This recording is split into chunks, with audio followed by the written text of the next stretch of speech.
Well, welcome back, everyone, to episode 100 of the Tundra Ah! Whee! Woo! 100 episodes of this podcast. I can't believe it. We've been doing this for like almost 4 years now. I got Nick with me. Hi. I got the other guy. I don't know his name. Rossi, I think. Damn, I've been on the podcast so little lately that nobody remembers my name. And it's that time of the year again. We're grading every team's off season. There's more funny images thanks to Rossi and his wonderful idea. When we get to Chicago, I'll let Chicago speak. Wait, whoa. I'll let Chicago speak for itself. But yeah, we're back. I don't think I want to know. We're back grading every team's off seasons, and yeah, let's just get right into it. I have nothing else to say. Anaheim to start off. So Anaheim was pretty quiet, I would say, for the most part. They traded for Robbie Fabry. They traded for Brian Dumoulin. They signed Jansen Harkins from Pittsburgh for some reason. They kind of had depending on how you look at it, an okay draft. Seneca 3, maybe a bit too high. Actually, not maybe. It wasn't. It was too high. Solberg at 23, I don't mind. Pedersen in the second round is good. They haven't really lost much, but they really haven't done much. Well, I think they're going to be terrible. So, I mean, sure, they've upgraded some spots, but they're still going to be like a really bad team. Yeah. San Jose might be worse again, but I mean, that's just like I don't know. Yeah. I don't know. Like, they're just a weird team. I don't think that they've improved enough to be, obviously not playoff contenders, but I still think they're going to be like a bottom 5 team. Yeah, they're still rebuilding. I mean, it makes sense, but yeah, and even though it's like green upgraded, it's not big upgrades. It's very small upgrades. No. The good thing that they have going for them is their cap space, so that when they need to sign their players to big boy contracts, they can. I mean, they have 20 million space still right now, and they're over the roster size of 23. So, what is the cap floor? What is the cap floor? I forget. I think the cap floor is always like 20 million less than the cap ceiling, I think. Oh, okay. So they still need to get to the cap floor basically. Need like 30,000. Don't quote me on that. No, I won't quote you. Don't worry. But yeah, Anaheim haven't really done much, and they're getting a C plus for that very reason. Next, Boston. Oh boy, is Zadorov contract something? I'll say. Lindholm is a fine top 6 player. I don't know about giving him nearly $8 million for 7 years. Max Jones is making $1 million for the next 2 years. That Olmark trade is god awful though. Yeah, no, yeah, it's awful. Terrible. And they kind of lost a lot of their depth. I mean, Jake DeBrusk was good there. Danton Heinen was good there. Both went to Vancouver. Are they better than last year? Probably, but I don't know. I still don't think they're really good enough to contend for the cup. No. No, I don't think they will be for a while. I think you see in free agency a lot of like panic moves, and that's what I think of the Lundholm and Zadorov deals. They're just like panic signings. It's like you need a number one centerman, you need more D because you don't have a lot of defensive depth. Your forward depth came through, but the defensive depth, I mean, you were playing just like some randoms in the playoffs and stuff, and they performed well, but that's what I think of those moves. It's just panic. And like the Olmark trade is awful too. Swayman's great, but they needed more from Olmark. I don't care if his contract was expiring. Like, yeah. Any thoughts, Rotzi? I mean, the Olmark trade is terrible. Like the Lindholm contract, you could deal with because it's not gonna get bad. I don't think till like year 4 or 5 of that contract. I don't think like it's gonna be at least serviceable up until like 4 or 5 year 4 or 5. The Zorov contract his game is very physical, which is like the first trait to go from a defenseman or from any player in this league. But I think he's got the size to make if he can even keep a marginal amount of the speed he currently has when he gets older. I think it'll be fine. Again, it'll be serviceable until about year 4 of that contract. So you can make those live, right? Especially with cap going up. It's not that bad. But that Allmark trade is just awful. They still haven't re-signed Swayman, which is not good. It's not a good spot they're in right now. I don't think. No, not at all. And they're not really getting any younger. They don't really have the best pipeline besides a guy like Lysell and Lorai. Those are the kind of the only two young guns that come to mind. I mean, they drafted Dean Paterno, but he's still like what 4 or 5 years away. So, I mean, Boston in the end gets a C minus. I mean, as Nick said, they kind of made panic moves, and yeah, they're just really not good enough to really compete in the East. Next up, we got the Buffalo Sabres. Quite frankly, a confusing offseason for Buffalo. They traded a second round pick. What is Kevin Adams doing? Yeah. Like, actually, what is Kevin Adams doing? I don't even think he knows. No, he's gone senile. Like, there's no way. They made 5 forward acquisitions. They're all speedy bottom 6 guys that really don't have any offense. I mean, Zucker, I guess, does still have a bit of offense left, but I mean, Cloud's a guy that's just a very good defensive forward. He's not gonna wow you offensively though. Sam Lafferty, kind of the same thing. He's a fast skater and he's good defensively. That's about it. Nick Albe-Kubel, I'm surprised he got 1.5. And Beck Mallenstein, honestly, I haven't even heard of this guy until this past season. And from what I've watched, he's a fast guy. I know I've said that a lot, but he's a very fast player that has no offense. And Buffalo's a team last year that struggled to score. So you're basically just adding cardio merges onto your forward core.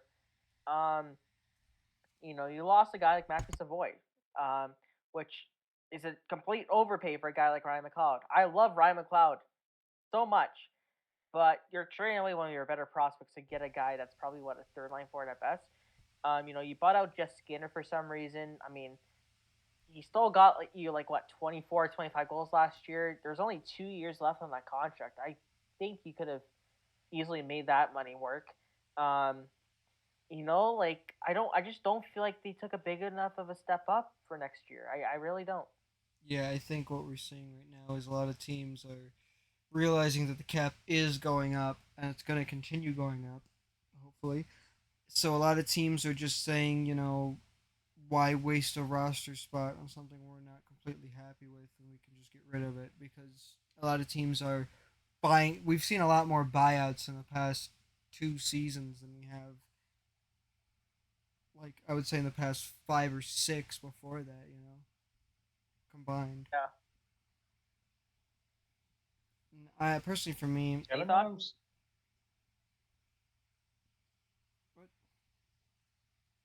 Oh. I was gonna say Kevin Adams trades. They in the old NHL games when you have those blackberries and you can only use so many at a time, and you screw up Yeah. multiple times till you're on the last blackberry in the last hour of trade deadline. That's what the Mallenstein and Savoy trades remind me of. When you're on your last blackberry and your last chance, you just throw everything on the table. Like, neither of those trades make sense to me whatsoever. oh, No, definitely, at all. definitely not. So, And they get a C plus because of that. Just kind of mediocre, and I don't really expect Buffalo to take a major step forward next year. I think they're going to be an 80 to 85 point team. Maybe in contention for a wild card spot, but they're just flat out not good enough. And I mean, you also downgrade your net money. I mean, you could have had a tandem next year of UPL and Devin Levi, but you signed James Reimer for some reason. So don't know what they're doing there. Calgary actually had a pretty decent offseason, I think. They're looking to rebuild. They're looking to get younger, and that's what they did. They traded away Manjapani for a second round pick. Jacob Markstrom goes for a first and get the ball. Shore up the defensive end pretty solidify the back end. Sorry, they signed Jake Bean. They bring back Ryan Lomberg. Anthony Manfas a cheap 1 year deal. If he's good there, is Trey House going to go for the trade deadline? If he sucks, well, it's a 1 year deal. They had a great draft. Zane Perrick is a great pick at 9. Matthew Gradine is a pretty solid pick at 28. Andrew Bash is good at 41. Um, they're just doing what they should have done a long time ago. Properly rebuild. Yeah, I think this Yeah. what they're doing now was needed a while ago. Especially Well, I think they after try to like still contend with the Kachuk Huberdeau trade, and it's just like they've fallen flat in their faces with that one, so they kind of have no choice but to rebuild. But I mean, they've done okay. I just don't think they're going to be good, really. They got a lot of depth defensemen though. No. Like holy crap! Add Jake Bean to the mix, I guess. Whatever.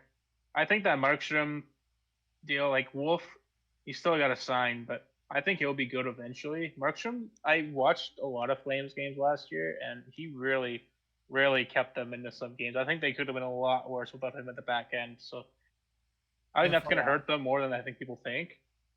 Yeah, I mean, they're just going to be a rebuilding team, so there's not really much to say here apart from, I mean, they're okay signings, I guess. Yeah, and I wouldn't if you're a Calgary fan, don't expect Dustin Wolf to be amazing his first year because he's not going into a great situation. Well, look what happened to Devin Levi, and to go back to Buffalo, I think that's why you see someone like James Reimer coming in. 2 young goalies and Levi and Luukkonen that kind of struggled. So maybe you bring him in to kind of mentor them a little bit. But I mean, goalies are also really strange. So I mean, we'll see. At least for Calgary, they're getting a new arena. They showed off some models the other day and it looks pretty nice. So for Calgary, and another Scotiabank Arena. Scotiabank Arena or Scotia Place or whatever the fuck it's called. They get everything's Scotiabank. Everything's just Scotia or Bell or Rogers. It's just that's just how it is in Canada. Carolina. I know Rossi hates his team, so you can pick on them, right? It's again, just look at the picture. Where is everybody? Jake Gensel left. Jake Gensel left in that trade. Stefan Nosen and Brett Pesce went to New Jersey. Teuvo Teravainen went to Chicago. Brady Shea went to Nashville, which we'll talk about later, along with all the other ones. And they lost Antti Raanta, who, keep in mind, got hurt a lot, but still was a very good option. And the replacements aren't too good. You got Jack Roslovic, you got Carrier, you got Tyson Jost, you got obviously Sean Walker, Shane Gostisbehere. So they lost a lot of quality, and I don't think they got any quality back. I mean, they got some good pieces, but not the same quality pieces. Plus, Martin Necas and Seth Jarvis both have not re-signed, and they don't have enough cap for both of them. Shit, I don't even think they have cap for Necas at all. I was gonna say, yeah. And as you can see, right side. And as you can see, their roster size is pretty over the limit right now. I was gonna say the bright side is for Carolina is that once again they did really well at the draft. I mean, Dominic Badinka probably should have won in the first round. He goes at 34.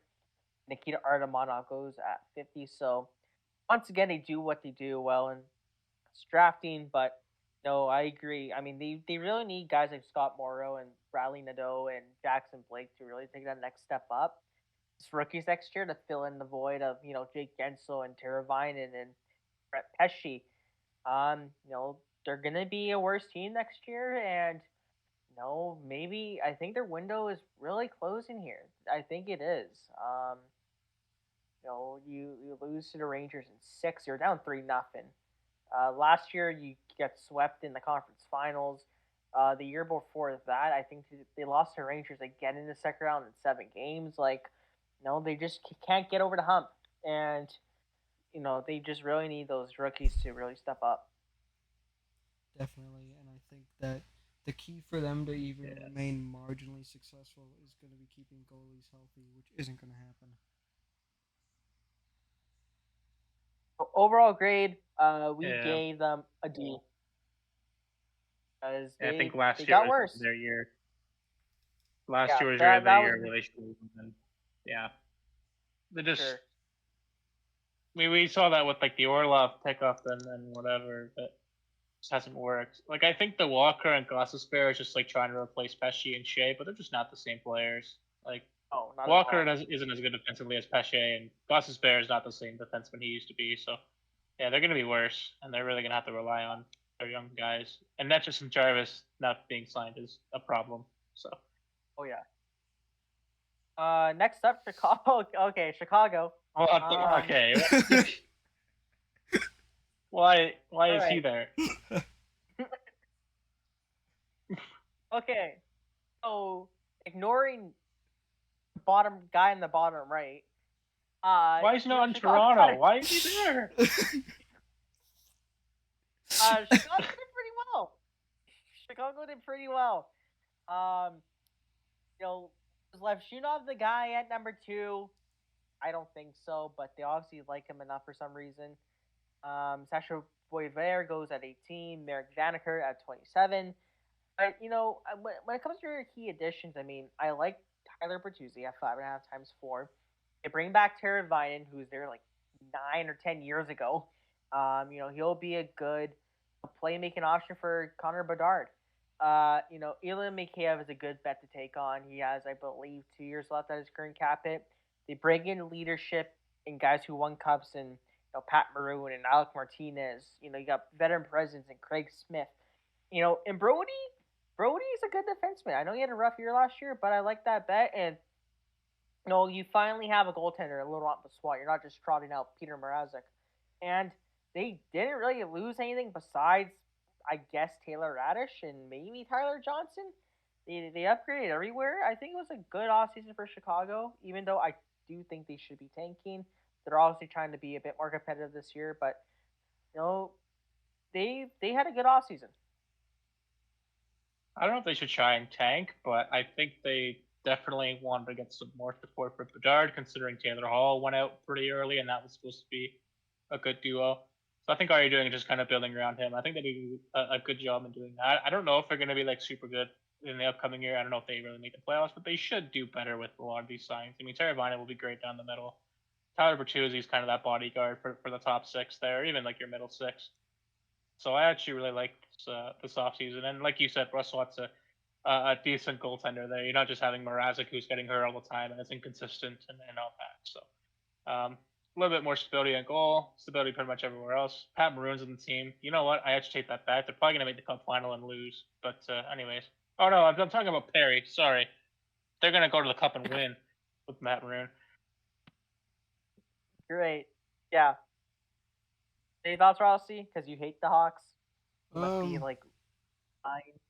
No, I don't think that they're gonna improve as much as you guys do. I mean, yeah, they added some pieces, but there's been multiple times where teams have added pieces that everybody thinks gonna work, and it just doesn't.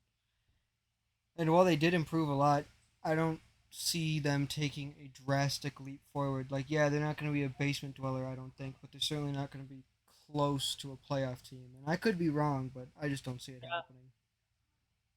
That's fair. They get a B plus. I think they had a pretty solid offseason. They didn't do anything too stupid. Yeah, just a good offseason for Chicago. Next up, Colorado. Oh boy, Colorado. I mean, 2 years ago they were a legit super team, and you look at what they have now. I wouldn't say it's bleak because when you have a guy like McKinnon and Ranson and McCarr, your future is never really bleak. But oh boy, it's beginning to look really rough there, eh? Yeah. Well, first, I'd just like to point out this is the first team that is in a negative cap hit, so they do need to get rid of some people. At least around $3 million of cap they need to dump somehow.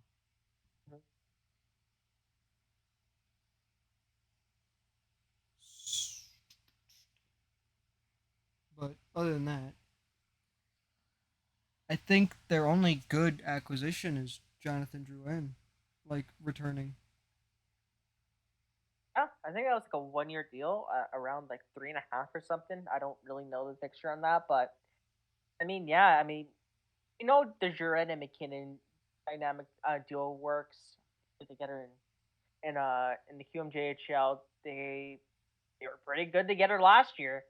But I mean, besides that, I mean, you lose, Trennan, and we'll talk about that contract later. But you're losing a lot of bomb 6 step and Trennan, Duham, and Cogliano, and I mean, that would a huge, huge loss. Who knows if he'll ever be back for the Avs? I don't think he will.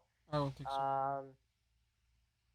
And then your defense is still great. Don't get me wrong. I mean, your top four is still Gerard and Manson and Taves and McCarr. You're fine there, but you really need to fix your offensive depth. It's really taken a hit over the last few years, and I still do not trust Alex Georgiev in that. No, I think that the weaker their team gets as a whole, the weaker the team in front of him gets, the more his faults will be exposed. Yeah, 100%.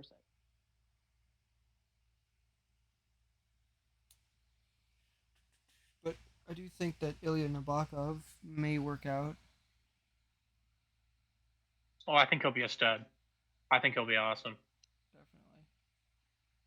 I just don't know about KHL goalies. They're just so random. I mean, most goalies are, but I mean, guys from the KHL are even more of a wild card. So, we'll see how Nabokov pans out.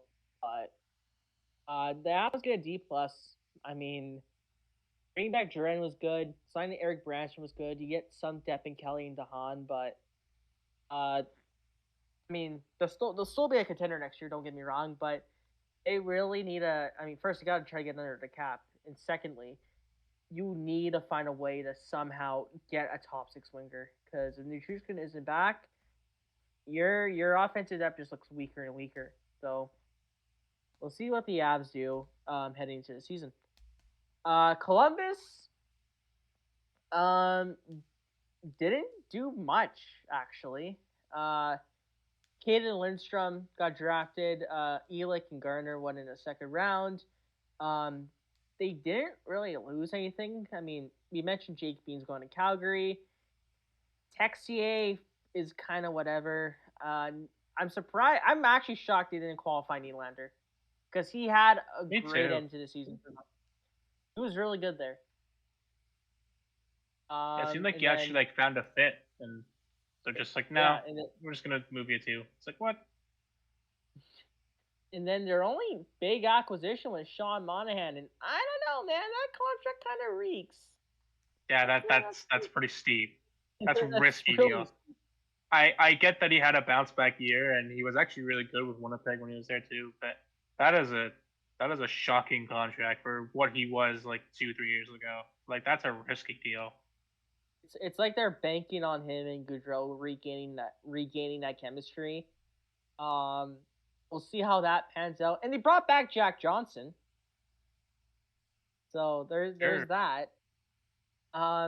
They still got 3 RFAs to sign. Marchenko and Johnson are the bigger ones. Sillinger, I mean, really hasn't done anything. Yeah, Sillinger's a weird one. I was high on the kid. I was really high on Cole Sillinger. So was I. Well, he came into the NHL right away. He came into the NHL right away, surprisingly, despite being like the 11th pick or whatever. And then he just like kind of fell off the last couple of years. So I'm not sure what happened there. I also just think that they really mishandled their prospects a lot. Like Kent Johnson going to the AHL. David Yarchek's pissed at them, or was pissed at them for a little bit, and now you got Cole Sillinger here too. It's like I don't think the development is very good there. It's not. It's terrible. Like, what? The only guy I feel he really developed were what? Berensky, and like, you can argue Dubois, his best hockey came there, but he didn't want to play there. So yeah. Just one more thing to add before we move on. I also think this could get worse for Columbus because it seems like Merzlikins is on his way out. Oh yeah, that too. He's also pissed. I think that'd be more of a good thing for them, though. No, he hasn't really been that great. He hasn't for been us. great, Well, but it can, and I personally think it will get a lot worse when he's gone. Okay. Next up, we got the Dallas Stars. I mean, they've lost a few key pieces. I mean, Joe Pavelski is obviously the biggest one. Chris Tanev hurts them a lot on the back end, especially since they signed Matt Dumba and Ilya Labushkin for some reason. Don't know why. Matthew Shane got a great contract. So that's good for them. And they got enough space to bring back Thomas Harley. I mean, they're still going to be a top 4 team in the West next year. They're still going to be a very good team, but that back end sucks. it's bad now. Yeah. And the way I see it, I think the heart and soul of that team was Joe Pavelski. So I think this is the big way to see what this Stars team can do without him, because he was quite literally the center point of that team. Yeah, that's a fair point to make. I like to think that they go into the playoffs not with Dumba or Labushkin in their top 4. I truly like to believe that, but I don't know. They got term and they got money, so yeah, I guess they are gonna be in their top 4. So they get a C minus. I mean, they made a couple weird signings. They lost big pieces. We'll see what happens to Dallas. They should still be good, like I said, but head scratching for sure. Another team that's kind of been head scratching is Detroit, because all I hear is Steve Yzerman's the best GM in the league, and No, he's not. he's not. He sucks. He's overrated as shit. Yeah. I mean, I don't really get bringing in Cam Talbot for 2 years, especially since he's 37 years old. I guess Jack Campbell, you're betting on him to bounce back. Gustafsson doesn't really improve your defense. I think it makes it worse, actually, because he can't play defense. Tarasenko's a fine ad. Mott's okay. Kane at that price is good. But, who they lost, though? The Jake Wallman trade still makes 0 sense to me. You're trading away a second-round pick of Jake Wallman to dump his contract, a very good job. I don't understand that move. I think Yzerman got It's not a move you make for a defenseman like him. Yzerman got sick of him. I guess. But look how much cap space you have. You just seriously think you wouldn't have $16 million to sign Jake Wallman? I guess they think that both Seider and Raymond deserve $8 million. That's the only thing I can think of. Maybe. I don't know. That's such a weird one. It's weird, and I would rather have Gostisbehere than Gustafsson. Gostisbehere can't play defense either. Gostisbehere can't play defense either, but he is way better offensively and more consistent than Gustafsson. And I would honestly rather bring back both Perron and Sprong at Tarasenko's price point. Oh, definitely. Yes. I would. So, I think they got worse, and we'll have the hot takes podcast in September. But I'm telling you right now, one of my hot takes is going to be Detroit's going to be a lottery team. I think they got so much worse this offseason. And that back end, I mean, you're employing Ben Sherratt, Jeff Petrie, Eric Gustafsson, and Oli Mata. That's 4 of your regular defense. That is a joke of a decor. Yeah, I think it was Nick who said it while we were in that call the other day. They literally took every single defenseman who's been made a joke of in the last 5-6 years and formed the Avengers of them on that back end. Oh, yeah. Justin Hall too. Yeah, it is. What the Justin hell? Hall, yeah. I forgot. Yeah, that's it five is literally every defender who has been made fun of is now on the Red Wings. And honestly, we could have been way harsher on Detroit here. They were lucky to get a C minus. Awful, awful off season. It's bad. Edmonton actually had a good off season. You know, who knew that? You know, if you take away Ken Holland from his GM spot, the Oilers could make smart acquisitions. I love Victor Arvidsson. I love the Arvidsson signing. It's low risk. It's only 2 years. It's cheap at $4 million. If he stays healthy, he's getting 60 points minimum because that's what he's been on pace for the last 3 years in LA. A team that has no really offensive star. Jess Skinner. Oh, are you trying to say something? I'll say this is a hot take because I know Arvidsson a lot. I've watched him when he was in Milwaukee and watched him when he was in Nashville and watched him when he was in LA. If, and that's a big if because it's very rare for him, if he can stay healthy for the whole season and you give him even, like, let's say out of the 12 minutes plus he'll play a game, if maybe 4 of those are with McDavid and Draisaitl, or just one of them, I think he'll at least be a 70-point player. I would love that. That would be awesome. Jess Skinner, I mean, a guy can freaking score, and McDavid really hasn't had a true goal scorer on his line. I mean, he turned Zach Hyman into a 50-goal guy. He turned Maroon to a 3-goal guy. So imagine him next to an actual guy that can actually shoot the puck. I wouldn't be surprised if Skinner gets 35-plus goals next season, honestly. Getting Matthew Savoy or Ryan McLeod, I forgot to put Ryan McLeod and Keith Parker. Shit. It's fine. Just noticed that right now. Getting Matthew Savoy for Ryan McLeod, steal. Roby Yarventi for Xavier Bourgault. Yarventi is 2 months older, and he's had significantly the better pro career thus far. I'm not out here saying Yarventi's going to be an elite player. Not at all. But they got probably the better player in that deal. You know, you bring back Connor Brown, who's great in the final. You bring back Yammer, who's elite on the PK for them. You bring back Troy Stetcher basically for a league min, and then you know Corey Perry's back. He's not gonna play every game, but he's gonna be a guy that plays like 41 games. He's there for the playoffs. He's there for that veteran presence. And you know, you look at who they lost. It's no one major. Like Fogle is kind of whatever. You know, Vincent Darnay got overpaid in Vancouver. Sam Carrick barely played in Edmonton. And, you know, they actually had a pretty solid draft.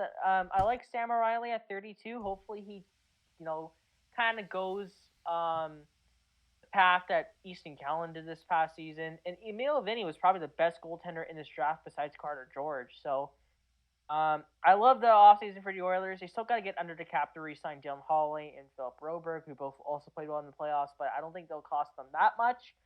They get an A. I think they've had one of the best off seasons in the NHL this year. There's a team or two I think got an A+, but no, really solid from Edmonton, in my opinion. Definitely. Next up, Florida. I've been talking a lot.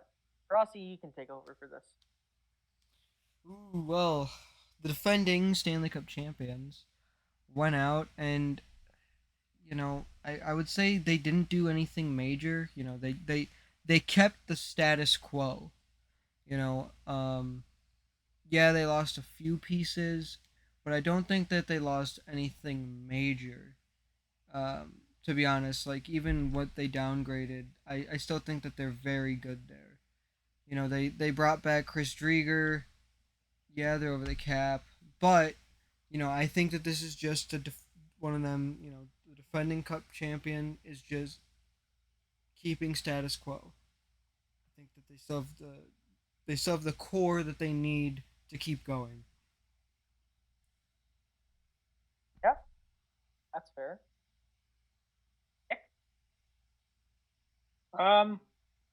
Yeah, they kind of lost a lot of good names that played really well for them. Like Tarasenko was great for them. Montour was great for them.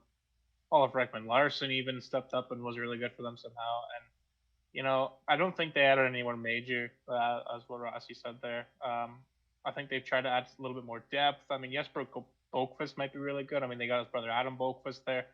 they can turn him into someone like Gustav Forsling, then they're going to be laughing. I don't know if he's going to take that step though, but we'll see with him.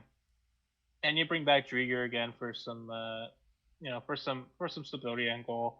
Um, it's an interesting offseason. I think it's typical for a Stanley Cup champion. I mean, remember the one year Chicago won in 2010? They got rid of like everybody. Like Dustin Bufflin left. I think Ladd left that year. I could be wrong, but like everyone was gone that year. So I think it's like kind of similar here. I don't think it's like as many big names. But I think they did like okay, all things considered. Like it's just like a classic like Bill Zito type of offseason, I think. Yeah. And they get a B minus. I think with the guys that they replaced the purchase with are low key nice ads. I think Adam Bach is going to do so well there. Florida knows how to really I develop hope so. they know how to develop their guys. Most more specifically, their defensemen. So I hope Bach succeeds there because he is still really good. He's still really talented. And I like the Nosek and Greer ads. They're kind of Florida Panthers type guys. They're hard on the forecheck, good defensively, and yeah, just a solid offseason for them. B minus. Oh man, LA. Let's Kings fan Rossi. You can talk about them again. I'm not a Kings fan. Your family. Okay. Well, first of all, I'll just say the grade that we gave them was way too nice. Let's first start with the Darcy Kemper Pierre-Luc Dubois trade. You traded ass for ass. Let's be honest. You traded a terrible Pierre-Luc Dubois, who I have gone on record saying that he got everything he wanted. He demanded when he went to LA. He got the contract. He got the big market. He got everything. And he was ass. He was still ass. He is going to go down as, unless he can salvage everything in Washington, I think he'll go down as one of the biggest players to waste all of their potential that they had. Darcy Kemper hasn't been good since his days in Colorado. I was gonna say since his days in Arizona. I mean, he had a great year for that year in Colorado, but that playoff run, he was kind of mediocre. Oh no, yeah, he hasn't had a great season since Arizona, but he had that good run in Washington. And I'll say when it comes to Warren Fogle, he's all right. I don't think he's a top 6 guy, and if you're looking for a top bottom 6 guy, I don't think you pay something that much. Tanner Jeannot. No. Tanner Jeannot was amazing in Nashville. I think everybody knows that story. An undrafted player came from the ECHL, AHL, NHL, was a stud in Nashville. When he went to Tampa and the Predators got him for that ridiculous trade back, he wasn't the same player. He hasn't been the same player since he left Nashville. If they can get him to be what he was in Nashville, then they got a very good player. If they don't, then it's not gonna look good. I'm not too high on Caleb Jones, and I'm not too high on Joel Edmondson. I think that Joel Edmondson is serviceable, but I don't think he's a big improvement. Jordan Spence needs to be re-signed. I don't know what's going on with Arthur Kaliev. I don't think he wants to come back. And in the players they lost, Victor Arvidsson was very good when he was healthy. The problem is he never is. Matt Waugh was very good, in my opinion. Blake Lizotte was a very good bottom defenseman, or bottom offensive player. And Cam Talbot was a very good goalie, and I don't think that Darcy Kemper is going to be as good as he was. But they have David Riddick. David Riddick. No, like he kind of hit. Sorry, I was just gonna say this is another first round exit, if not worse, in my opinion. Their core's getting older, and they have like Adrian Kempe still, but like I don't think he's gonna be. I think his contract's up in a couple years. I looked at this recently. Yeah. I forget why, but like, I don't know. I don't like it. Have been in a downward spiral ever since they made the trade to acquire Pierre-Luc Dubois. Yeah. And honestly, like, you hit the nail on the head. I feel like they kind of got worse in every position. I mean, I'd rather have Arvidsson than Fogle. I definitely would rather have Matt Waugh than Edmondson. You can maybe argue that Lazat and Jeannot might be on the same page. But man, they got worse than last year, man, and that last year team wasn't that great either. I know they had that great start for some reason, but it's I don't know what else to say. LA is gonna get like a D minus here. And I think that was too favorable. That's fair. That is fair. Next, Minnesota. Oh, you got rid of the picture that I put on this one. Oh yeah, shit, my bad. It was just Anyways, the sleeping cat. Minnesota did nothing. I mean, they can't really do anything because the $15 million in buyouts. But they lost Goligoski, and then they gave a listen. I love Yakov Trenin. I wanted him at the deadline. 3.5 times 4 is a bit much, I would say. Travis Boyd and Jacob Lacko, I mean, I guess are fine depth adds. No, at least they got Z Bouillon at 12. Yeah, it's not pretty. They get a D plus. Yeah, I love Yakov Trenin. The Yak attack, but just way too much money. Like he's a good player, but he's not. I was thinking like $2 million max maybe for Trenin. Like that's what I thought his market value was going to be. 3.5. Like he basically got what Warren Fogle got, except an extra year. Yeah.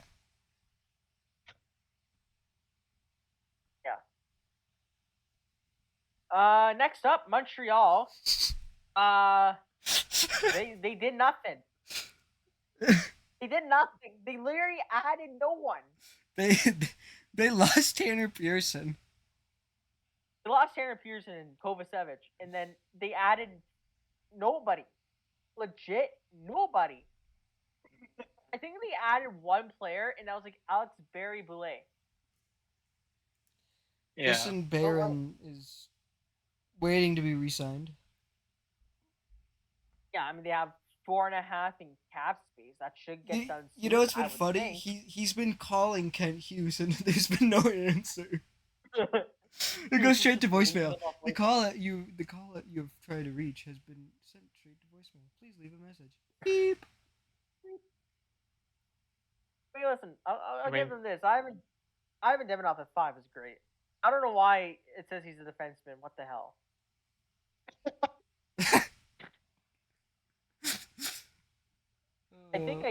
You know what? I think I just copied it from last year where they took Reinbacher at 5 and just completely forgot to put the F there. Probably. Oh, that makes sense. Right. I think also in the last one. Sorry, I was just gonna say also in the last one, the Minnesota one, you put an exclamation point at the end of 24 for the roster size, and it looked like it said 241. Oh shit! Yeah. Crap. Anyways, they did one thing that was really good, and they extended Slavkovsky. Could be a really good contract if he continues to improve there. But I mean, they didn't really do anything at all. So it's kind of hard to grade. That's why it's a C. It's like right in the middle of the road. It's like they didn't do bad. They didn't do like good either. They didn't do anything. You can't fuck up when you don't do anything. That's what I mean. Next. Okay, you can take this. Okay. Holy shit. So I woke up on the free agency morning. I woke up in a hotel in Washington, waiting to, board my flight later that day. And I woke up to a notification of Steven Stamkos signing.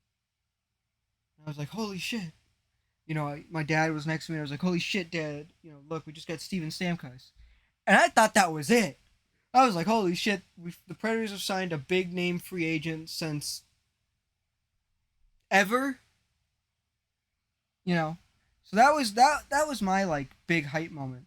And then all of a sudden Jonathan Marchessault signs, and I'm like, that's another big name. That's 2 Stanley Cup winners, 2 big names that could really help this team. Brady Shea, not a big fan of the term. I don't really care about the money part of it because, as I said, the cap's going up and blah blah blah blah. I don't like the term. I don't like 7 years for Brady Shea. Scott Wedgwood, I'd prefer keeping Lankinen or just promoting Askarov to the NHL, but I understand keeping Askarov down. It's what we did with Saros, and that turned out pretty well. The Saros extension was very good. But the Predators have a lot of key people as RFAs. They have Parsonen, Tomasino, and Stasny.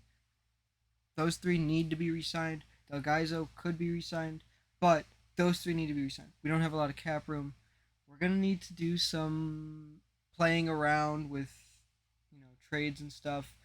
I don't know who's gone. I do think that 1 or 2 players might be gone. I'm not too sure who. I think everybody knows who I want gone. The Predators did lose a big piece in Ryan McDonough. They lost Jason Zucker, who I think did pretty well for them. Kevin Lankinen's gone, who did very well. Kiefer Sherwood's gone, who did very well. I remember when you first signed Lankinen, you were pissed. Yeah, I was mad. I was like, this man sucks. What the fuck? And then he was so good, and I was just like, damn, Nashville really can make any goalie look good. Except David Riddick. Yeah, no, they couldn't even make David Riddick look good. But I think the Predators had one of the best, if not the best, off seasons so far. I think there's still some things that they need to do, like getting their cap situation figured out, getting those guys re-signed, but they improved every single place. They got an A+. The goalie didn't really change, but everything's looking up for Nashville. But the only worry is, now that you've improved so much, it's time to put your money where your mouth is. Yeah, I think Burnett's gonna be the perfect coach for this team. By the way, the player that Rossi wants gone is definitely not Luke Shen. He loves. It is 100%. It is Luke Shen all the way. Okay, New Jersey also had a pretty good offseason. Anton Suliev at 10. We had our concerns with that pick in the draft stream, but I don't think it's a disastrous selection. I mean, you get Jacob Markstrom, the elite goalie you've needed since prime Corey Schneider. Brett Pesce is a great defenseman. Term's a bit too long, but 5.5 is solid value. Brendan Dillon, 4 times 3 is fine as well. I wonder what their plan is, though, bringing in 3 defensemen, because they do got Simon Nemec coming up, and Luke Hughes needs a bigger role, so I wonder what the plan is there. They know Thomas Tatar. He had a good year there a few years ago. Stefan Nason actually began his career in NJ, so he goes back. And Paul Cotter's a nice low-key ad. You have enough cap space to bring back Foote and Mercer. And they didn't really lose much. Ball, I mean, not a big loss. Marino kind of got pushed back because you had Dougie Hamilton there, and Simon Nemec, and now that you brought in Brett Pesce, Marino's kind of obsolete. Kokkonen was barely there. Akira Schmidt's whatever. Nosek and Brent Smith. The one guy I would be concerned about is Alex Holtz, because he is still really, really young. He's still 22. Yeah. And I like Paul Cotter, don't get me wrong, but if Holtz realizes his potential, I think that's a move that could bite them in the ass in the future. Oh, definitely, and I think there's no better way for a forward to reach their potential than with somebody like Jack Eichel right now. Oh yeah, for sure. But they had a good offseason. They had a really good offseason. They get an A+, I feel like. I feel like no one's really talked about the Devils offseason, to be honest. I look at it on paper, they've done really well. The Jonathan Kovacevic, who is an everyday NHL player, is their 7th defenseman.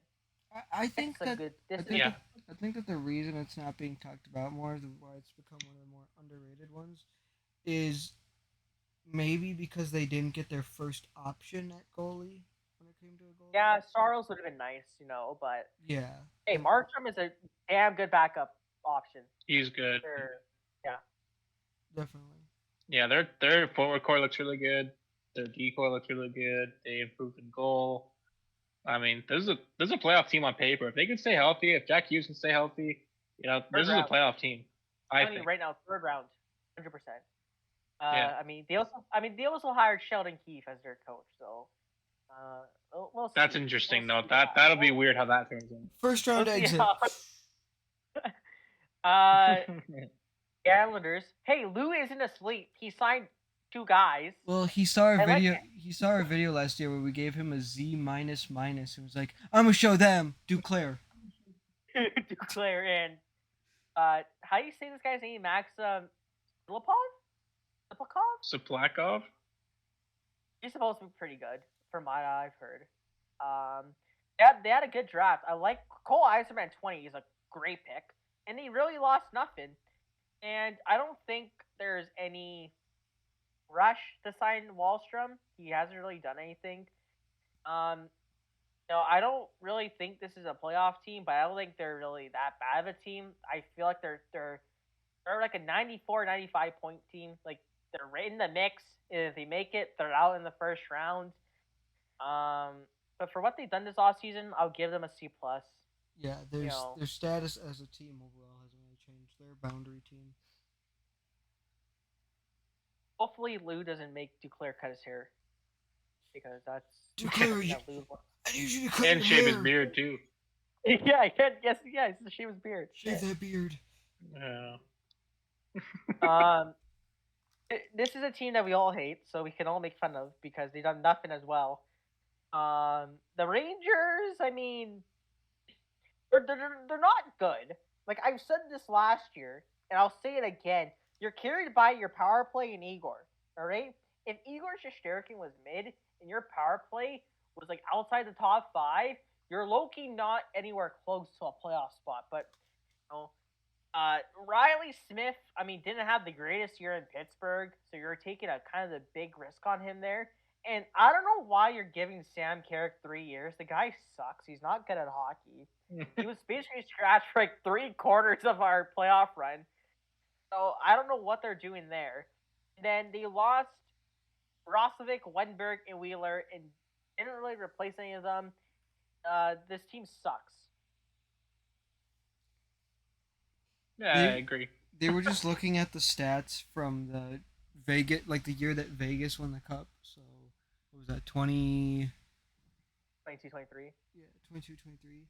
They were looking at like what Riley Smith did that year, and they were like, "This is what we're getting, promise." And then they just traded for him, and then they looked at his like, what he did after that in Pittsburgh, and they're like, "Well, now I don't want it. Now I don't want to do anything." It's like when you're a kid and you like do the mom watch, and you fail, so you just give up. Yeah, I know what you mean. They're just like, fuck it. Yeah. Once again, this team will only go as far as their power play, and Igor will take them, and they're getting a C plus. A lot of C. I'm noticing a lot of C pluses and a lot of C's in this ranking so far. A lot of teams just kind of did whatever. Well, a lot of teams got like the best, like Nashville, for instance, got like Nashville. Barry Trotz woke up and chose violence. Do you want to play for the Predators? No? Too bad, you're playing for them. Oh man, I don't think anyone wants to play for this team, Ottawa. No. The video. You're gonna be working on that video for like the next 5 years, buddy. I'm gonna be dead before they make the playoffs. That's what's actually happening. They had a terrible draft. Holy. Yeah. Oh, they're bad.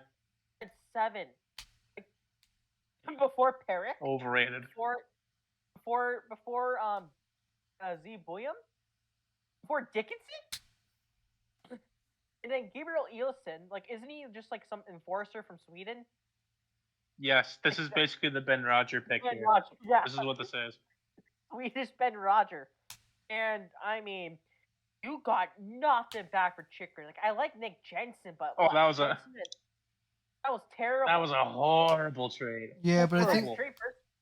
I remember when that trade first went down, you and Q couldn't believe it. Like I'm like, no, I'm not kidding. They got Jensen a third back for Jacob Chicken after paying like what first and 2 seconds the year before. Yeah, that's what I mean. They got nothing for him. He's not a bad defenseman. He just wasn't a great fit, I don't think, in Ottawa. And he got hurt. It's like, it's not a good return at all. It's such shit asset management. Yeah, but let's be honest. The Ottawa Senators will go as far as Linus Allmark can carry them. That is what. Yeah, that's the only solid move that that they did. Like Allmark, I don't know though, man, because like I thought Corpusalo, although I hated that contract when it was signed, I thought he was gonna be fine in Ottawa after what he did in LA and even Columbus the year before, and he was terrible. It was awful.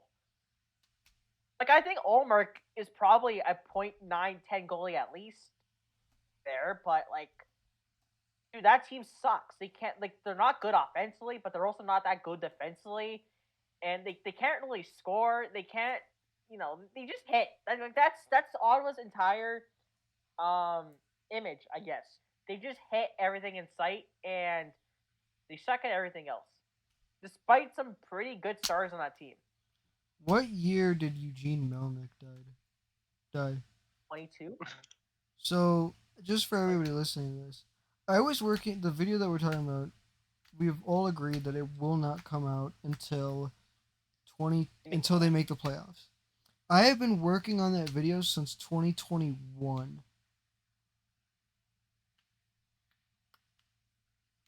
And I have been keeping notes on the Senators ever since. No, it's not coming out. It's not coming out. I remember Ottawa. 2020. So you go next, Sorry, I was just gonna say Ottawa also just can't stay healthy anymore. Like Josh Norris is one of the most. Josh Norris is one of the most underrated players in the league when he's healthy. Like he's legit. He's really good. But he's really good. He's in an elite 2C to me. But like he's really good. He's just never healthy.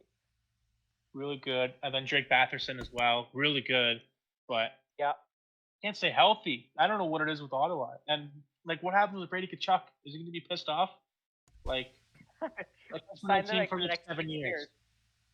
Yeah, it's crazy. I don't know, man. I don't know about Ottawa. Yeah, I mean, David Perron, I guess, is a good veteran ad as well. I like him. Yeah, he's good. Michael Amadio, I think you're kind of betting on here. I mean, he had a good few years in Vegas, but it's also Vegas, so we'll see how he turns out there. They get a... Wow, okay, I did not... B-? Okay. I probably forgot. I was like, okay, fuck that. No, they're getting like a C or like a C-. I think you gave them a B- just because of the Allmark trade. Yeah, that's fair. Yeah. A big picture here, they kind of did. They I don't know. I don't like it. I'm really yeah. I don't like that grade at all now. Oh, we also totally forgot to mention that they just trade away Matthew Joseph for nothing, like legit nothing. True. And he's a good bottom six guy. Oh, we'll see. We'll see how Ottawa does next year. I don't think they're making the playoffs. No. No, that video's never coming out, by the way. Here's another team that did absolutely nothing. The only acquisition they made was Michkov because he signed his ELC, and if he didn't sign that, legit, I don't know who I would have added here. And, I mean, they didn't really lose much. He had, I mean, Cam Atkinson's whatever. Jet Luchenko at 13. It's a bit high, but he's a good player. He's a really good player. Mark Stahl is addition by subtraction. So, there really isn't much to talk about here for Philly, in all honesty. No, they also fell asleep. Which might be the good thing. Like, the best course of action. Yeah. It's like, they shouldn't be spending money. They really overachieved last season. Like, they really overachieved. Yeah. They had, like, that last 12-game stretch and that's how they missed the playoffs. But for a good portion of the season, that team was, like, top 2 in the Metro. Somehow. Yeah, I had no idea how they were so good. I, just randomly discovered that they were in a playoff spot one day, and I was like, how? How are you in a playoff spot? And even after Carter Hart took that leave of absence for obvious reasons, they were still winning games. So this is what I mean, man. Like I've always said, Torch is a damn good coach, and he gets the best out of his guys. He is. So they get a C. They done nothing besides signing Michkov to Nielsen, which in all honesty is a great move. So good for Matvey, good for Philly, and I expect them still to be a bottom feeder next year. I don't expect this team to keep it up. There's no way. Yeah. Next team. Take it away, buddy. Oh dear. All right. Well, we're in a weird spot because it seems like Dubas wants to try and win with Crosby and Malkin and Letang and Carlson in the mix, but I don't think it's ever going to happen. I mean, they don't really make any big moves ever. You know, I think they tried with Riley Smith, they tried with Raquel. They haven't really worked out too well. And, you know, the guys they added, I mean, it's just kind of the same as last offseason where they added a lot of just depth forwards and depth defensemen and, you know, to mix with the other depth forwards and depth defensemen. It's a bit polarizing. I mean, getting rid of guys like Pierre-Olivier Joseph and, again, like you said, Riley Smith and Jeff Carter especially, just guys who struggled was good, but like Blake Lizotte is like the one that kind of sticks out to me in terms of all these offseason signings. If he's just like a bottom six guy, if Beauvillier can reach what he was in the Islanders early on, that could be a decent move as well down the middle. But like, is Kevin Hayes that much better than Jeff Carter? I don't know if he is. Like, he wasn't great last year. I'm really not sure. And Grzelcyk was scratched for a lot of Boston's games, but I think he was hurt for a little bit. And then Spashinaho, it's the wrong one. So I don't know. I mean, their draft was okay too. They're in a weird spot. I just think if you want to win with those guys still, I mean, Crosby is still Sidney Crosby. I mean, it's kind of crazy to call him underrated, but he's underrated. Like, he had an amazing year last year. And it's just I don't know, man. I think we got to see a big move or two with Pittsburgh if they're actually going to compete again. Otherwise, it's kind of over for them. They're not going to be good for a while. So, I mean, I don't know what you could do. It's not like they have a lot of assets, but I mean, we're either going to see them miss the playoffs again or just squeak in, and I don't know how well they're going to do if they squeak in. It's basically LA for me. That's what that reminds me of. I think if they squeak in, Crosby, Malkin, Letang, and Carlson just do whatever they can. They're going to empty the tank for that first round, and then they probably get crushed in the second round. But you know, like I think I really want to see Crosby back in the playoffs. You know, when I was younger, I'm gonna be honest, I didn't really like it when the Penguins were winning too much. But you know, as I grew up, I'm like, you know what? Like, I want to see Sid win another one before he retires because he deserves it, man. He is. He's Captain Canada. That 2010 Olympic gold. I mean, it's still unbelievable. He deserves one more cup. And it might not be with Pittsburgh, but it'd be nice to see them go on one more run. You know, you don't want Crosby's last. You don't want Crosby's last. He was just like playoff. A savage in the early time of playoffs too. Just insane. Like, you don't want Crosby's last ever playoff series to be when they 3-1 series lead somehow to New York. That one was just. I mean, if Jari doesn't get hurt, I mean, they probably win that series in 5-6. I'll be honest, I could live with it. Okay, I know you're salty over 2017. Yep. The puck was in the whistle. The whistle, we get it, buddy. That was 7 years ago. Which is crazy. San Jose, you know, did really well. I mean, their draft, besides Celebrini, I mean, Dickinson at 11, great pick. Chernyshov in the second round, great pick. No, I mocked Leo Salimolinius in the late first. So I think that's a great pick. Their departures, they're not NHL caliber guys. Like, great. Hoffman is washed. LeBanc and Zadina just aren't what they used to be, and they really upgraded their team, man. I mean, Tyler Toffoli. I mean, is that a bit much for Toffoli? Yeah, but he's a legit top six winger. Wenberg is good at a 2C, 3C type of role. They stole Jake Wallman. Grunstrom and Dellinger are two young, nice bets to make. They had a good offseason, man. They had a really good offseason. Yeah, they did. They did have a really good offseason. I just don't know how much they're going to improve. I don't think they're going to be that great still. That decor is really No, they're gonna bad. be bad. If you look at the depth chart, yeah, they're going to be bad again. But maybe not as bad, but they made some decent moves. They didn't have a very Let's be bad fair. offseason at all. Their perfect season in their eyes would be having another top 5 pick. Oh, I mean, they're gonna get another top 5 pick. Yeah. So I mean, they're on pace for what they want to do. Their goaltending's still really weak. I mean, it's still like what Blackwood and like Vanacek. I think like they're gonna be a bad team again, but I think they're gonna be scoring a lot more this year than last year. I mean, especially with Will Smith also coming in. That offense really isn't actually that bad. But yeah, the back end and the goaltending, Jesus, man. But they get an A. I honestly think they did really well for a rebuilding team. They did what they're supposed to do. They overpaid veterans. They got good players to surround the rebuild. They drafted very well. All their key departures aren't really good players, and they're still going to suck next year. It's a win-win for the Sharks.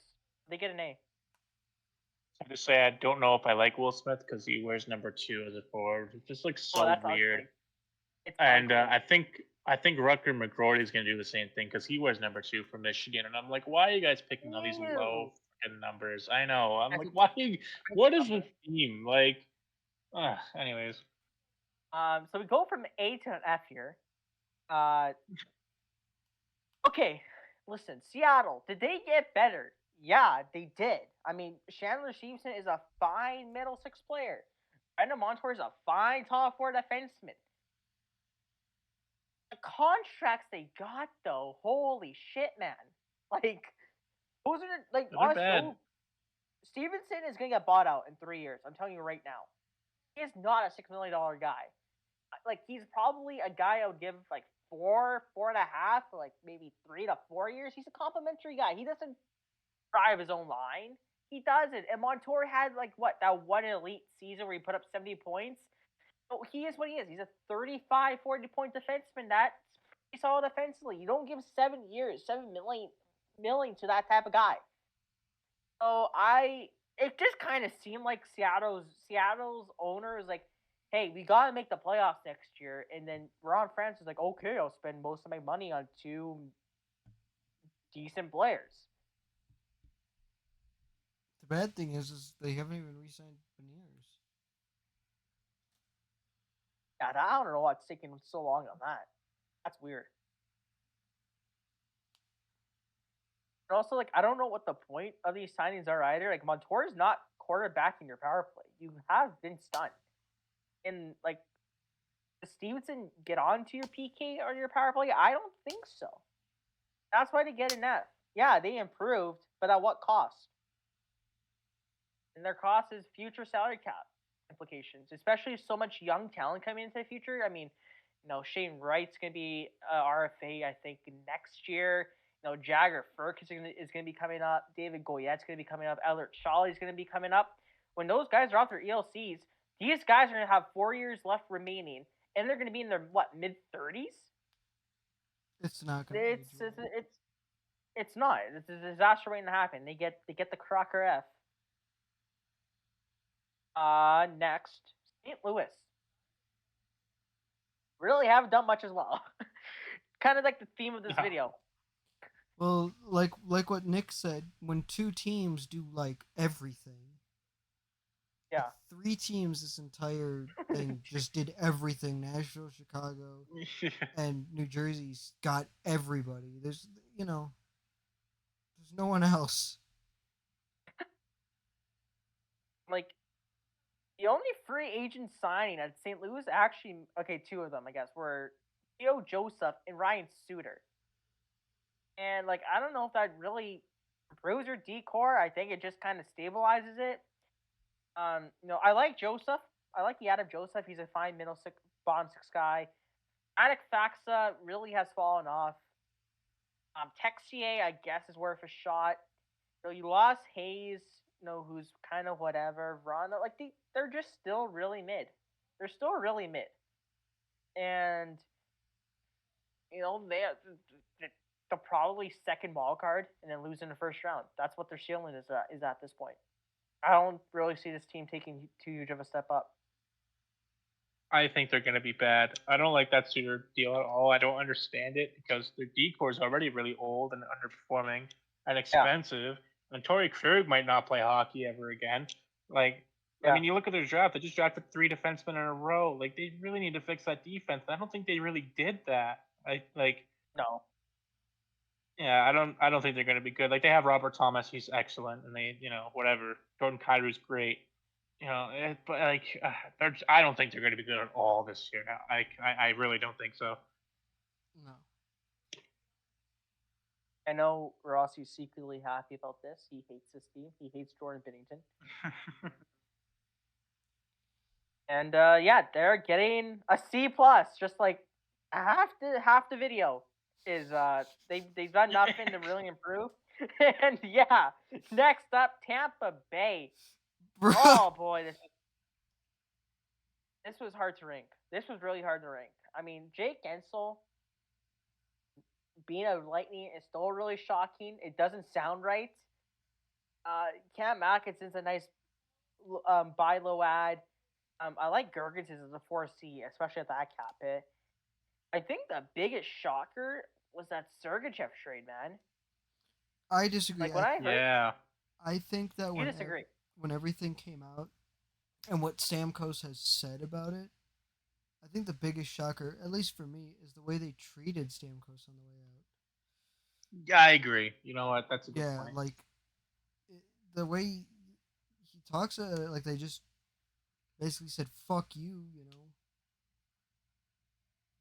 When Well, the thing with the Stamkos thing, Hedman got like the same contract that like Stamkos Yeah. wanted or got or something like that. yeah, It's like so weird. Like I get Hedman is good. I still think Hedman's a bit overrated in my opinion, but like Stamkos is like your franchise player for years and years, right? He's a number 1 overall pick, right? yeah, and It's so weird to see him get treated like that. yeah, and I know that this is part of like the old boys club, and you shouldn't always do it. But when you have a franchise player who has been with you since you were terrible, he stuck it out. He didn't bail for Detroit that one year when there was almost that scare. He didn't. He stayed with you. I believe he even took a pay cut that year to stay.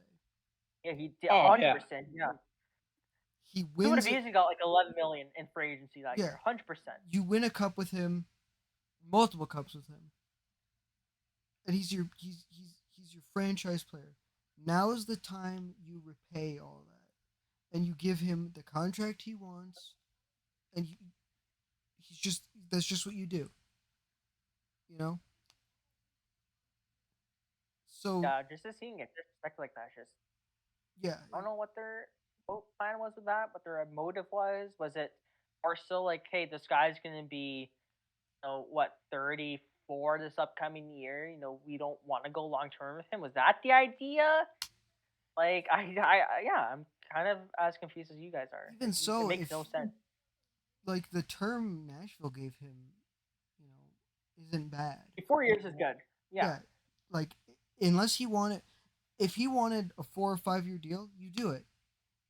Anything past Yep. that, no. But just to get him to sign it, give him like a bit more money. I mean, the McDonough trade is good. I guess that's their replacement for Sergachev, but he's a lot older. It He's seemed really like old.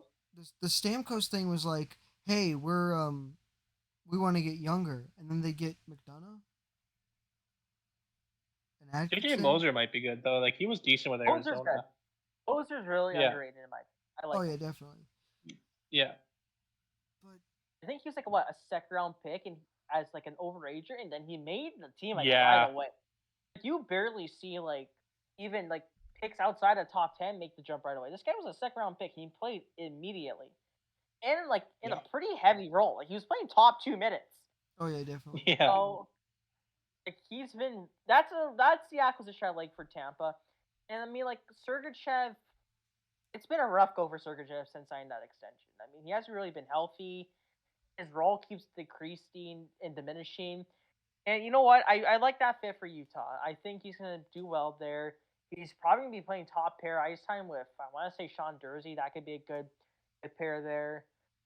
He can be the guy. He wasn't going to be the guy in Tampa, so he'll be the guy in Utah. And you know what? Like, I have concerns with Connor Geeky, but like he's a big boy. He's a Tampa Bay guy, so very Tampa Bay esque player. So I can see why they wanted him, and you know I'm giving them a C because I don't know if they really improved. Sure, they made some big acquisitions like going in for Gensel and signing depth guys like Atkinson, and I like the Moser trade, but it's just who they lost as well. Like the Stamkos one, just with how they treated them, should have given them an F, but we were nice. And I still think there is some upside with Mikhail Sergachev. And I do think they should have kept Anthony Duclair because he was a good fit there. Oh yeah, Like, I think. you know, also to get a C. And I think that's a pretty fair grade. Yes. Ryan's not here with us because I know he's like rolling into his grave right now, and he didn't animate the slide, so it just shows our grade right away. Thanks a lot. Shockingly, it's another C plus. Man, listen, I will say your defense isn't bad. Like I like Chris Tanev. That he's not seen the end of that deal. I'll say that right now. I would be shocked if he plays like the last 3 years of that contract. And Ekman Larson had a good year in Florida. I don't know if he's really a guy you want in your top four consistently, but he's a very good third pair defenseman at this point. And Solars is a good backup. And they really haven't done anything else. They're the thing with the Leafs is that people seem to have this misunderstanding that the Leafs lose because they can't play defense, which isn't true at all. They lose in the playoffs because they can't score for some reason, and they really didn't address their scoring issues at all. They lost Bertuzzi, and then didn't really replace him, so they're just kind of running in the back with the same offensive core. Mitch Marner is still on a team after a ton of rumors that thought he was going to be traded, but he's still here. And it's looking pretty likely he's going to extend. And it's just the same old for Toronto. They're not going to win a cup. No, they're not going to win a series if this core sticks together. And I guess that's why Ryan gave. I mean, man. I will never forgive Austin Matthews for not going to Arizona that year, and he could have saved Arizona. So all you Arizona fans watching right now who's mad that your team is not in Utah, blame Austin Matthews. I'm happy. One thing I do like about this Matthews that you brought up Matthews about. He has 4 years on his contract now. He's starting a new one this year. He has 4 years left. If the Leafs don't make it to like the third round by the end of that deal, he's gone. I would say. Unless they overpay him, like a lot. Yeah, but he's going to be like, what, 30, 31 years old, and he's not going to see third on action? If I'm Austin Matthews, and these next 4 years with the Leafs, they don't make the third round or the finals, so you're gone. I'm demanding $20 million a year from them. Oh, no, every league map. Every other team gets what I actually want. But if the Leafs want to keep me, I'm demanding the league max that they can give me. That's, I kind of compare it to Edmonton, where Edmonton had to do something with Leon and Connor. They made the third round 2 years ago, right? I mean, they got swept. So there is some progression there, but they needed to keep up that progression. So it was very crucial for the Oilers this year to go far in the playoffs because Leon Draisaitl is up for a contract next year. Making the finals, Game 7, 1 goal away, as close as you can possibly be, probably reinforces the fact that those two are staying. It has to be the same mindset here for Toronto. You have 4 years. If you don't make the third round, he's gone. Because why would he stick there? He's going to be, he's going to have 2 to 3 more years left of his prime. Why would he stick in Toronto? So, honestly, I don't think they've really done much this offseason as well. So... No, they've done nothing to move the needle. Yeah, I think C+ is pretty accurate. Definitely. Next, Utah. Who knew that having a good owner means you can acquire some good players? And, we talked about John Marino. He's going to be a great fit there. We talked about Mikhail Sergachev. Kevin Stenlund is a fine bottom six guy. Ian Cole is fine. Um, I think their biggest departure is what it says right there. The Kachina jerseys are gone. Yeah, Yeah. fuck that. You know what? That's what I'm gonna say right now. Fuck you, Utah. You had all this opportunity. Your jerseys and your logo better be awesome because we're losing the Coyotes logo. We're losing those sexy Kachina jerseys. I don't give a fuck about the Coyotes, but I give a fuck about the only reason I want them to stay is because I love those Kachina jerseys, and you took that from us. What'd you give us in I return? mean, Utah Hockey Club. theoretically, because since Morello, I think Morello gave back the Coyotes name and logo back to the NHL. Utah Yeah. can be called the Coyotes, right? Like now they can actually call themselves the Coyotes. They need to have That'd be something. something That'd be that funny. fits Utah more. But so far, every name that's been proposed is terrible. I'm telling you, The it's gonna be the Utah Yeti. Mormons. The Utah Super Soakers, make it happen. It's gonna be the Yeti. I hope. The Super Soakers, Oh go. my god, they get an A. They did well. They had a good draft. And we're not going too in depth with their acquisitions because we talked about these guys so much in the past hour already. So there's no need to rehash it. But they get an A. Vancouver, man, they had a good offseason, man. I mean, Jake DeBrusk, they gave him the Hyman contract, basically. You're basically betting that Jake DeBrusk becomes what Hyman did in Edmonton. There's a lot of risk to that, but I think it'll turn out fine. Danton Heinen is a great middle six ad. He's so underrated. I don't know why he never lands in a spot long term. I don't know why.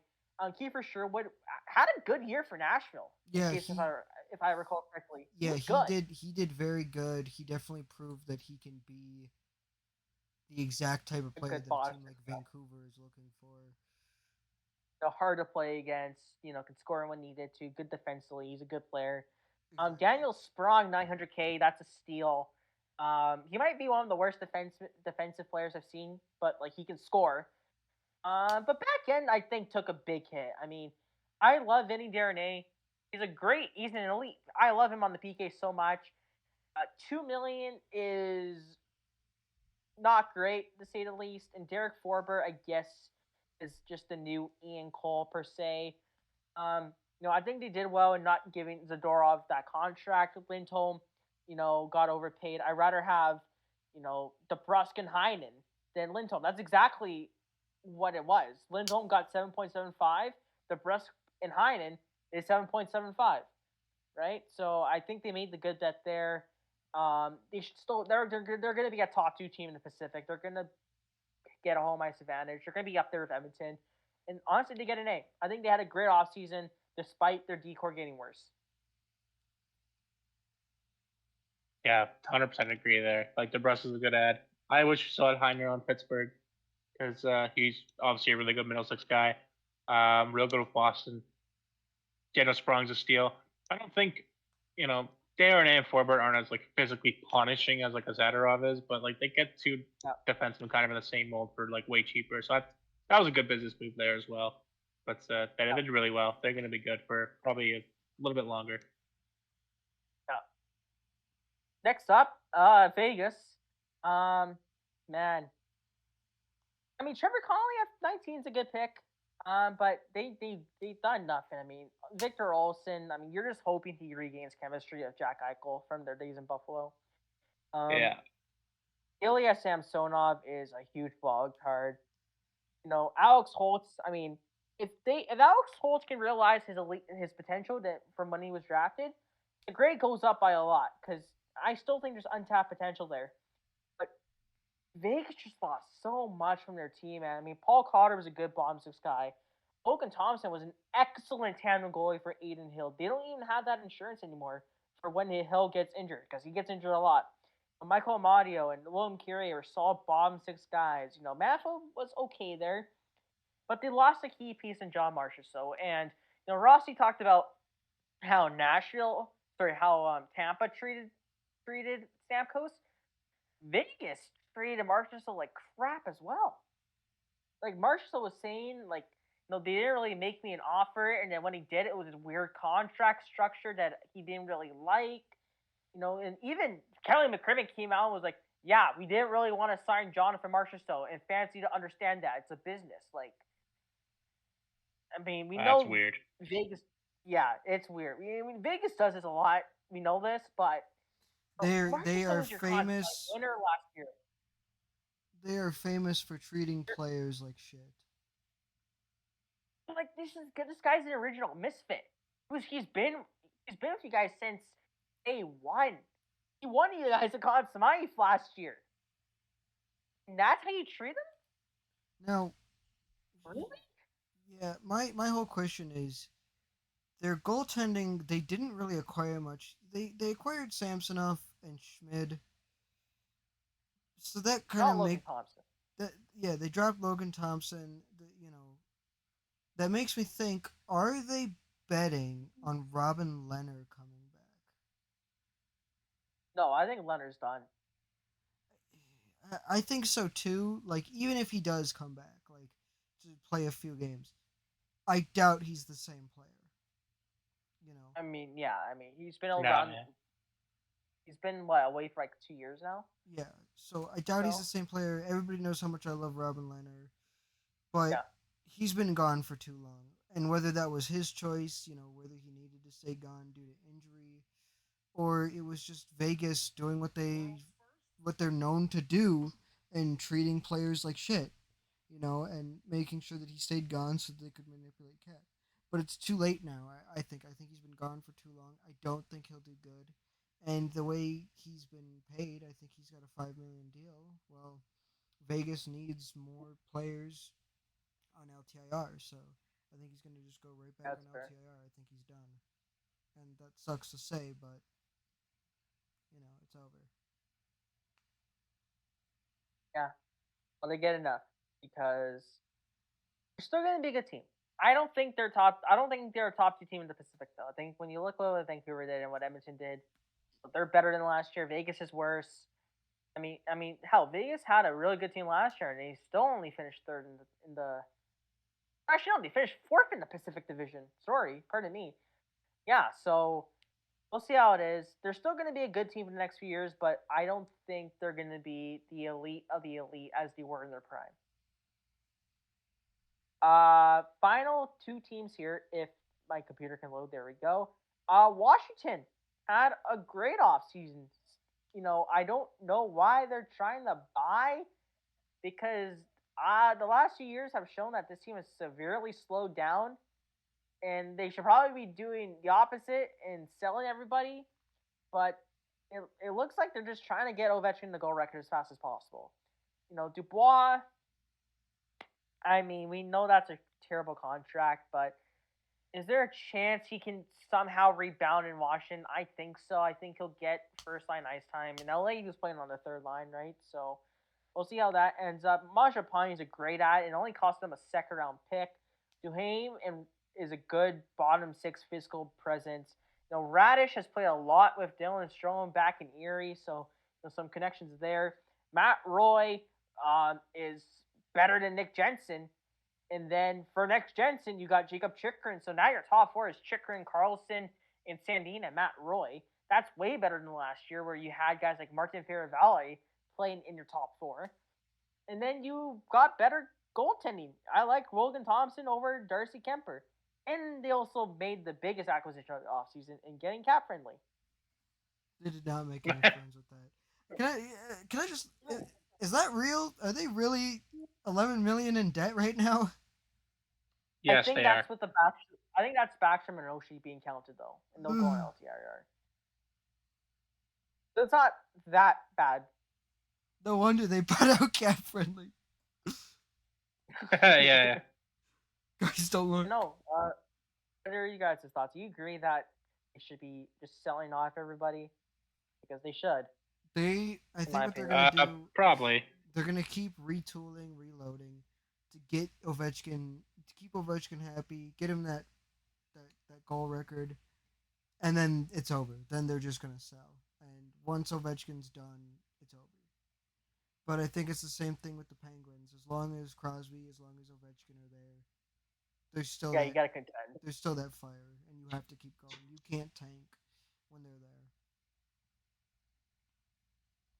They get an A minus. By the way, that would have been an they- A, maybe an A plus, if they didn't get rid of cat friendly. Yeah, exactly. Anyway, we're not sponsored, but Cap Wagers is a good alternate. They just started a few weeks ago. It's looking pretty good so far. So check out Cap Wages. There you go, free advertising.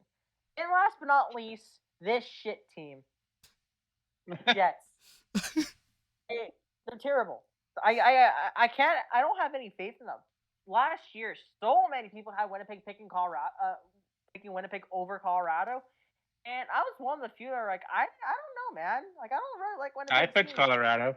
I picked the Yeah, Avs for that one too. I think I also picked the Avs, or I picked Dallas. I picked one of those two. Well, look at us. Like last year, right, when he added Monahan to Toffoli at the deadline, I'm like, okay, they're good players, but you guys are still really mid for some reason. And that's just what they are. They're super mediocre. They didn't do much at all, honestly. They brought back Eric Comrie like for the 5th time. Like this guy always comes back to Winnipeg, I swear to God. Kaapo Kakkonen is no one has said that. No one has said that about Winnipeg. I love to be in Winnipeg. I don't think anyone has said that. Well, talk to Eric Comrie. Yeah, Comrie was like born in Edmonton, right? So he's used to like the shit weather. He's used to it. Kakkonen is a fine backup, but man, they just got worse everywhere. They still haven't re-signed Cole Perfetti for some reason. This team kind of reeks, and they'll go as far as Helba carries them to. They're getting a D. You're trash, kid. Yeah. And Nikolai Ehlers is probably on the way out too, and who knows about Connor in the future? And it might be a bit weird for the Jets in the next little bit. Do not pass go. Do not collect $200. Do not. Yeah. Anyways, that was long. We've been at it for like an hour and a half. Yes. I want to thank you guys for watching. 100 episodes, remember, of the Tundra cast. Honestly, I thought when we first started this podcast, it'd be like we do it for like a few months and then it just died down. But no, we've been at it for a while, and hopefully for many more years to come. Yeah, that's the plan. We're slowly growing. We just hit 200 subscribers. Let's go. So. Hopefully I can find more time. I know during the beginning of hockey season when there's no racing season going on, I'll be able to contribute a lot more. Same. I have same this time. So you'll be seeing a lot more of me, hopefully soon. And yeah, thank you guys for watching. Hit like and subscribe because we never say that at the end of our videos. So hit like and subscribe. And let us know about your team's off season. How would you grade their off season? How well you think they did? And we'll see you guys next time.